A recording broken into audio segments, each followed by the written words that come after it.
Hello students, आज का जो क्लास है वो क्या है, समतल वस्तुओं के क्षेत्रफल यानी एरिया ऑफ प्लेन फिगर्स। इसका हम लोग पार्ट 1 कर चुके थे, जो कि क्या था, इंट्रोडक्शन क्लास था। यानी हम लोग परिचय लिए थे कि ये क्या होता है, इसको हम लोग परिभाषा के साथ लिख के समझे थे। ठीक है, तो आज का जो क्लास है वो है पार्ट 2। तो चलिए क्लास को स्टार्ट करते हैं। सबसे पहले यहाँ पे चैप्टर का नाम लिख लेते हैं, समतल वस्तुओं के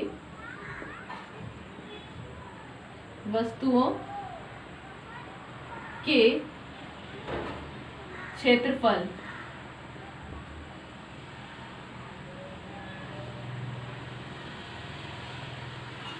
क्या हो जाएगा इंग्लिश में, एरिया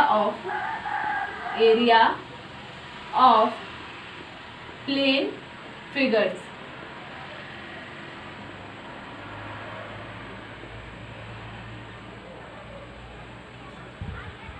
आज का जो पार्ट है वो है इस चैप्टर का पार्ट 2। यहाँ पे लिख लेते हैं जो भी पार्ट है, तो है आज का पार्ट है पार्ट 2। तो पार्ट 2 को स्टार्ट करने से पहले हम लोग एक बार छोटा सा एक रिवीजन ले लेते हैं। ठीक है, कि हम लोग पार्ट 1 में क्या क्या पढ़े थे। ठीक है, उसको एक बार देख लेते हैं, उसके बाद हम लोग आज का क्लास को स्टार्ट करेंगे। तो सबसे पहले हम लोग क्या पढ़े थे कि समतल आकृतियां क्या होती है, यानी प्लेन फिगर्स क्या होता है। क्लास को कंटिन्यू कीजिए, ठीक है, तभी आप अपडेट रहिएगा कि क्या पढ़ाई हुआ है और अब क्या पढ़ाई होगा। इसलिए क्लास को कंटिन्यू कीजिए, ठीक है, क्लास को मिस मत कीजिए। तो उसके बाद हम लोग पढ़े थे समतल आकृतियों का क्षेत्रफल। उसके बाद हम लोग देखे थे कि परिमाप यानी पेरीमीटर क्या होता है। उसके बाद हम लोग ट्राइंगल का इंट्रोडक्शन लिए थे कि ट्राइंगल क्या होता है, और ट्राइंगल का हम लोग पार्ट्स को, उसका जो टाइप्स होता है उसको हम लोग अच्छे से समझ के पढ़ रहे थे। जिसका हम लोग पार्ट ट्राइंगल का हम लोग 2 पार्ट पढ़े थे। ठीक है, पहला पढ़े थे राइट एंगल ट्राइंगल यानी समकोण त्रिभुज। फिर हम लोग पढ़े थे समबाहु त्रिभुज यानी इक्विलैटरल ट्राइंगल। आज हम लोग क्या पढ़ने वाले हैं, समद्विबाहु समकोण त्रिभुज यानी आइसोलेशस राइट ट्राइंगल। तो चलिए क्लास को स्टार्ट करते हैं, जो कि स्टार्ट किससे होगा, ट्राइंगल का जो तीसरा हम लोग का टाइप्स था उससे, यानी आइसोलेशस ट्राइंगल राइट ट्राइंगल। ठीक है, तो यहाँ पे लिख लेते हैं समद्विबाहु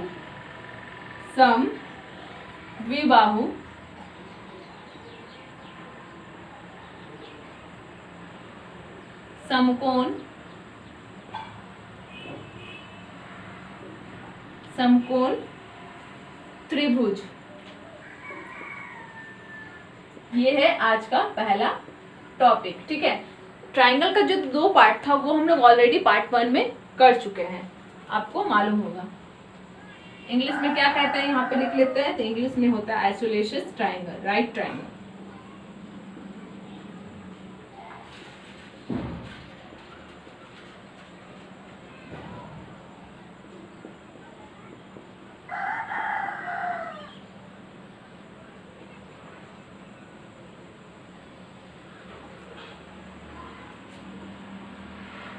ठीक है, ये है हम लोग का आज का पहला टॉपिक। तो अब हम लोग समझ लेते हैं कि समद्विबाहु समकोण त्रिभुज क्या होता है।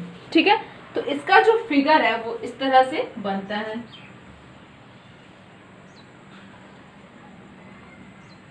ठीक है, नाम दे देते हैं इसको।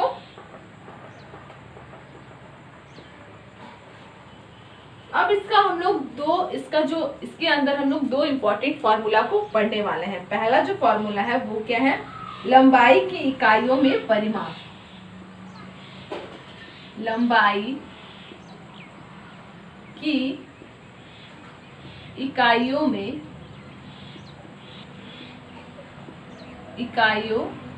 में परिमाप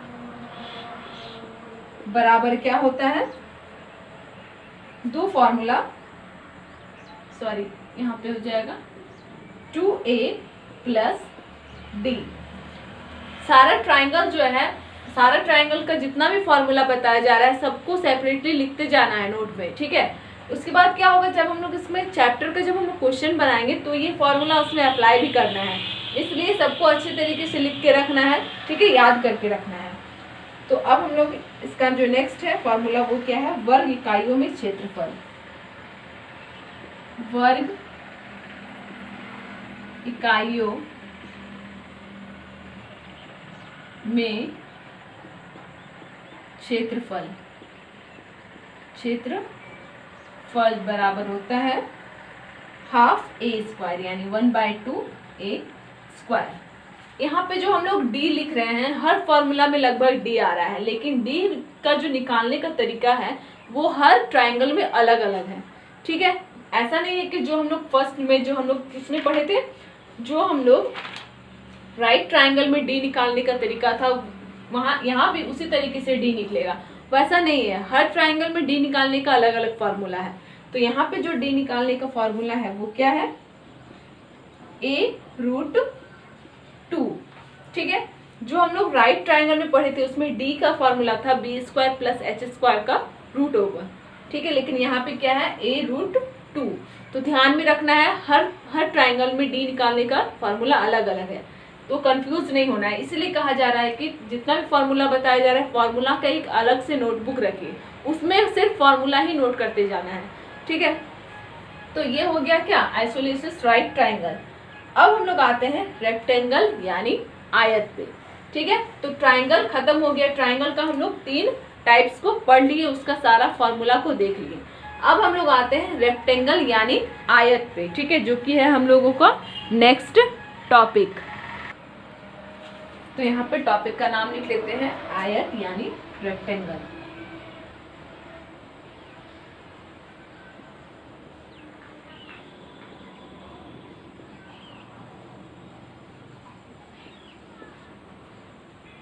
ठीक है, अब हम लोग जैसे पहला एक चैप्टर पढ़े थे चतुर्भुज, उसमें हम लोगों को सब क्लियर हो गया होगा कि रेक्टेंगल आयत किसे कहते हैं या फिर चतुर्भुज किसे कहते हैं। ठीक है, ये सारा तो आप लोगों का परिभाषा के साथ हम लोग चतुर्भुज चैप्टर में पढ़ चुके थे, इसीलिए यहाँ पे हम लोग इस चीज का हम लोग परिभाषा नहीं लिख रहे हैं, क्योंकि परिभाषा हम लोग इसके पहले वाले चैप्टर यानी चतुर्भुज चैप्टर में ऑलरेडी हम लोग सबको सेपरेटली लिख के परिभाषा को समझ लिए थे। बस यहाँ पे हम लोग छोटा सा एक रिवीजन ले लेते हैं कि इसका परिभाषा क्या था। तो यहाँ पे सबसे पहले आयत का ड्रॉ कर लेते हैं, आयत का फिगर बना लेते हैं यहाँ पे। तो एक बार हम लोग समझ लेते हैं कि रेक्टेंगल क्या होता है। ठीक है, रेक्टेंगल का प्रॉपर्टीज क्या क्या था, इससे क्या होगा कि ये वाला जो समझने में हम लोगों को आसानी होगा। तो रेक्टेंगल का देख लेते हैं। तो वह समांतर चतुर्भुज जिसकी सममुख भुजाएं बराबर व समांतर होती है, यानी जिसका सममुख भुजाएं बराबर होती है। ठीक है, और आसन्न भुजाओं के बीच 90 डिग्री का कोण होता है, यानी यहाँ पे जो कोण बनेगा वो क्या होगा, 90 डिग्री का होगा। ठीक है, समझ लिए कि आयत क्या होता है। अब हम लोग इसका जो फॉर्मूला है उसकी तरफ आते हैं। तो क्या था कि लंबाई की इकाइयों में परिमाप, लंबाई की इकाइयों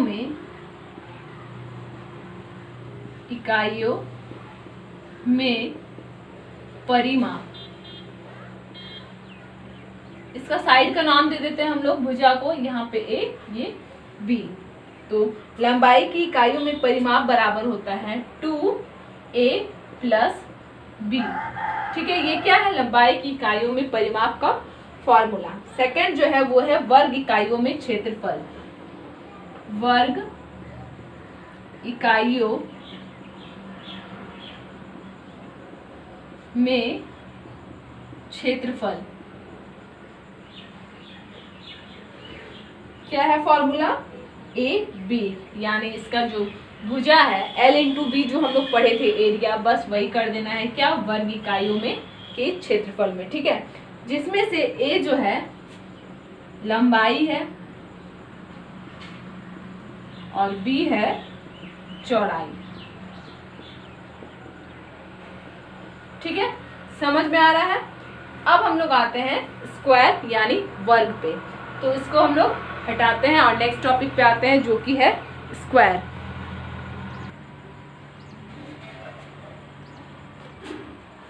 लिख लेते हैं यहाँ पे, नेक्स्ट है स्क्वायर यानी वर्ग।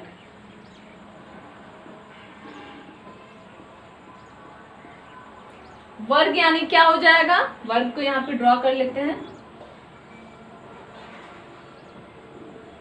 वर्ग यानी जिसकी चारों भुजाएं समान होती है वो होती है वर्ग। ठीक है, और देख लेते हैं हम लोग पिछला में जो हम लोग पढ़े थे उसको एक बार रिवीजन कर लेते हैं। तो वर्ग क्या क्या था? वह समांतर चतुर्भुज जिसकी सभी भुजाएं समान हो वर्ग कहलाता है। फिर इसकी आसन्न भुजाओं के बीच 90 डिग्री का कोण होता है। इसका प्रॉपर्टीज क्या क्या पढ़े थे एक बार देखते हैं कि चारों भुजाएं बराबर होती है, प्रत्येक अंत कोण समकोण होता है, विकर्ण बराबर होते हैं, विकर्ण एक दूसरे को 90 डिग्री पर समद्विभाजित करते हैं यानी बाइसेक्ट करते हैं, और लास्ट था विकर्ण एक दूसरे को लंबवत करते हैं। ठीक है, तो स्क्वायर हो गया होगा क्लियर कि क्या क्या होता है। अब हम लोग इसका फॉर्मूला देख लेते हैं। ठीक है, इसका सारा साइड बराबर होता है यानी ये भी ए, ये भी ए, ये भी ए और ये भी ए। इसका लंबाई की इकाइयों में परिमाप, लंबाई की इकाइयों में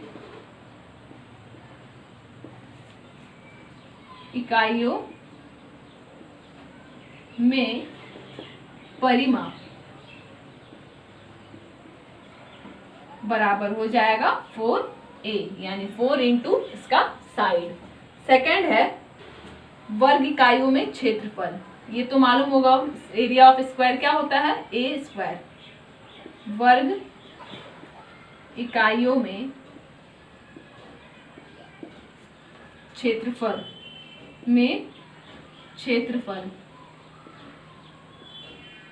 बराबर होता है ए स्क्वायर, जहां पे ए बराबर क्या है? ए बराबर है भुजा यानी साइड। ठीक है, ये जो फॉर्मूला है ऊपर वाला जो हम लोग सब चीज का जो ये फॉर्मूला पढ़ रहे हैं कि लंबाई की इकाइयों में परिमाप, इतना बोलने का जरूरत नहीं है इतना लंबा, सिर्फ बोल देना है परिमाप। ठीक है, तो ये समझ में आ गया वर्ग। अब हम लोग आते हैं समांतर चतुर्भुज यानी पैरेललोग्राम। ठीक है, जो कि है हम लोग का नेक्स्ट टॉपिक। अभी हम लोग क्या कर रहे हैं कि बस इसका कुछ और हम लोग का टॉपिक बचा हुआ है, उसके बाद इस चैप्टर का थ्योरी खत्म हो जाएगा। उसके बाद हम लोग इसके क्वेश्चंस को बनाएंगे। सबसे पहले जो भी हम लोग का थ्योरी है उसको एक साथ सबसे पहले कंप्लीट कर लेते हैं। ठीक है, इस तरह में आसानी होगा। तो अब हम लोग आते हैं पैरेललोग्राम यानी समांतर चतुर्भुज।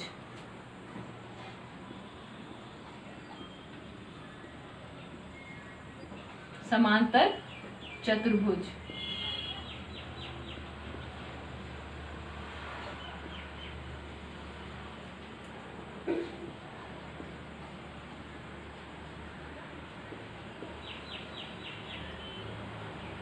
ठीक है, यहाँ पे हम लोग क्या करेंगे, इसका एक बार ड्रॉ कर लेते हैं सबसे पहले, उसके बाद इसका एक बार हम लोग डिवीजन कर लेंगे। ठीक है, इस तरह से ये जाता है थोड़ा सा तिरछा।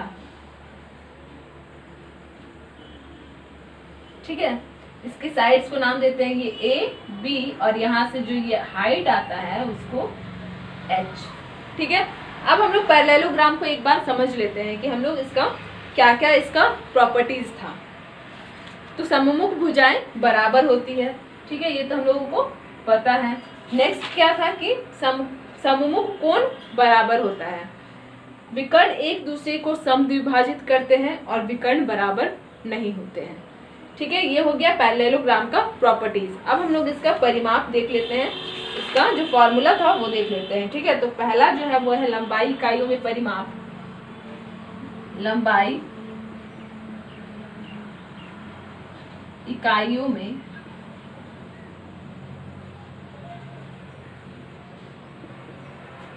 परिमाप बराबर 2a + b। ठीक है, यानी पैरेललोग्राम का जो परिमाप होगा वो क्या होगा, 2a + b। इसका क्षेत्रफल वर्ग इकाइयों में क्षेत्रफल हो जाएगा AH, यानी इसका भुजा और प्लस इसका लंबाई जो कि है h। ठीक है, a × एच। अब यहाँ पे हम लोग एक बार लिख लेते हैं कि हम लोग किस चीज़ को क्या माने हैं। यहाँ पे ए को जैसे हम लोग माने हैं साइड, एच को माने हैं समांतर भुजाओं के बीच की दूरी, उसको हम लोग यहाँ पे मेंशन करके लिख लेते हैं। तो ए बराबर हो जाएगा भुजा,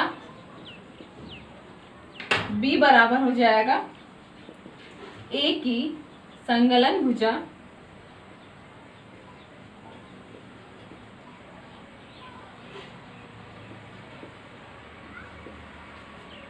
एच बराबर हो जाएगा समांतर भुजाओं के बीच की दूरी। समांतर भुजा क्या क्या है, उसकी बीच की दूरी को हो जाएगा एच हम लोग माने हैं, ठीक है। भुजाओं के बीच की दूरी, बीच की दूरी, ठीक है। तो पैरेललोग्राम भी क्लियर हो गया होगा। तो अभी हम लोग स्क्वायर को भी कंप्लीट कर लिए और पैरेललोग्राम यानी समांतर चतुर्भुज को भी कंप्लीट कर लिए। नेक्स्ट क्या है हम लोगों का, नेक्स्ट है रोम्बस यानी समचतुर्भुज, ठीक है। तो अब हम लोग आते हैं अपने नेक्स्ट टॉपिक जो कि है रोम्बस। यहाँ पे लिख लेते हैं टॉपिक का नाम जो कि है समचतुर्भुज। समचतुर्भुज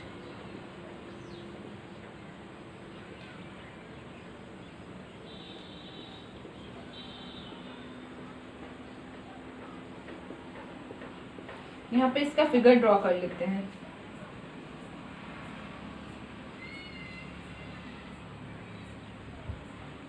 साइड्स इसका बराबर होता है, 2 डायगोनल होता है, ठीक है। इसका नाम लेते हैं D1 और ये D2। अब हम लोग क्या करेंगे, सबसे पहले रोम्बस को एक बार समझ लेंगे, उसके बाद ही इसके फॉर्मूला की तरफ हम लोग बढ़ेंगे, ठीक है। तो रोम्बस वह समांतर चतुर्भुज जिसकी चारों भुजाएं बराबर होती है। चारों भुजाएं क्या होती है, बराबर यानी इक्वल। प्रॉपर्टीज क्या क्या था, चारों भुजाएं बराबर होती है, विकर्ण एक दूसरे को 90 डिग्री पर समद्विभाजित करते हैं, विकर्ण बराबर नहीं होते हैं, भुजाओं के वर्गों का योग विकर्णों के वर्गों के योग के बराबर होता है। ये सारा चीज हम लोग जो चतुर्भुज चैप्टर था यानी क्वाड्रिलैटरल जो चैप्टर इससे पहले हम लोग पढ़े थे, इसमें हम लोग ऑलरेडी पढ़ चुके हैं, सबको सेपरेटली अलग अलग परिभाषा के साथ हम लोग लिख चुके हैं, इसलिए यहाँ पे आप लोगों को नहीं बताया जा रहा है। अब डायरेक्ट हम लोग क्या करेंगे, इसके फॉर्मूला में आएंगे, ठीक है। तो परिमाप क्या हो जाएगा देख लेते हैं। तो लंबाई की इकाइयों में परिमाप, लंबाई की इकाइयों में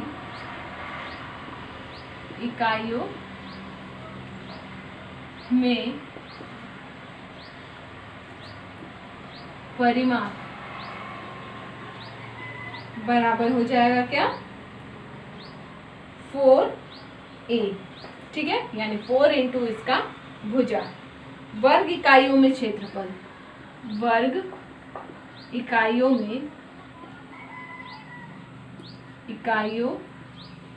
में क्षेत्रफल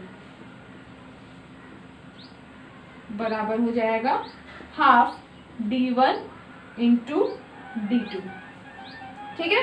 क्या हो जाएगा, हाफ D1 इंटू D2। अब हम लोग यहाँ पे किसको क्या माने हैं वो भी लिख लेते हैं। तो A जो है वो है भुजा, सेकेंड D1 और D2 जो है वो है विकर्ण, ठीक है। तो ये हो गया रोम्बस कंप्लीट। नेक्स्ट क्या है हम लोगों का, नेक्स्ट जो टॉपिक है वो है ट्रेपेजियम, उसके बाद है क्वाड्रिलैटरल यानी चतुर्भुज, फिर है सर्कल और फिर है सेमी सर्कल। बस हम लोगों को 3-4 टॉपिक और पढ़ना है, उसके बाद हम लोग इस चैप्टर का क्वेश्चंस बनाना स्टार्ट कर देंगे, ठीक है। तो आज के लिए बस इतना ही। इसके नेक्स्ट टॉपिक में जो जो बचा हुआ है 3-4 टॉपिक वो चीज़ हम लोग कर लेंगे, उसके बाद हम लोग प्रैक्टिकल क्वेश्चन यानी इसका जो क्वेश्चंस बुक में दिया गया है वो करेंगे। लेकिन सबसे पहले हम लोग क्या करेंगे, बेसिक एग्जाम्पल को सॉल्व करेंगे, उसके बाद चैप्टर का क्वेश्चंस की तरफ आएंगे। तो आज के लिए बस इतना ही। इसके नेक्स्ट क्लास में बाकी जो बचा हुआ है वो हम लोग पढ़ लेंगे, ठीक है, यानी इसके पार्ट 3 में। तो आज का क्लास यहीं पे समाप्त होता है।